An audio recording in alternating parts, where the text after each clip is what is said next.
жарым болғанда ау ятарсың сен мені. Күрең атты үкілеп мінген қандай, мініп алып қыстауға шапқан қандай, саясына тұсап күреңіңді қысырын жеңгесінен бөлген қандай, сылтып басып аяғыңды жайменен ау қысырын терезесін қаққан қандай, қыз шығады күлімсіреп қыз алдыңнан үшіп еткізіп бетінен сүйген қандай, не деген аппетит. Сол кездерде мынағынан келіп қалып, тас төсекте тар шапанды жамылып жатқан қандай, сол жерде айтылмайды, сыр қалмайды, кілт ашып сарсаңды ашылғандай, ақ терде көк тер болып шапан асты болған қандай, болған қандай. Болған соң қыз дауылды ойнақшытып шақшаңды қағып атқан қандай, айдың жарығымен сайда қатты тапқан қандай, ауылыңа сен қайтарсың әліңді айтып, атыңа бәйгілі болып мақтан қандай, наличке атақ. Ат жөніңізді айтып жіберіңіз енді.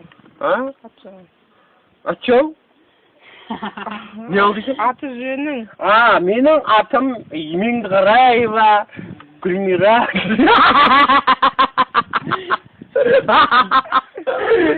Емеңді Қараева, Гүлмира. Ойбай, бүлігі келді. Осы. Ат жөнім ба? Менің атым Ермағанбетов Ернар, күннің нұрындай болған Балғадиша әнімен орындалған. Осы Балғадиша әнімен танымын. Қумаш.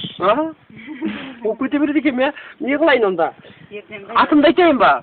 Менің атым, білсеңіздер, Ибн Хасаб, Ибн Қатур, Ибн Сахып, Мири Джава, Инна Шахрух Хана, или Кім Насихун Ибн Саба. Фамилиямды айтайын ба, шырағым? Құп көресің ғой,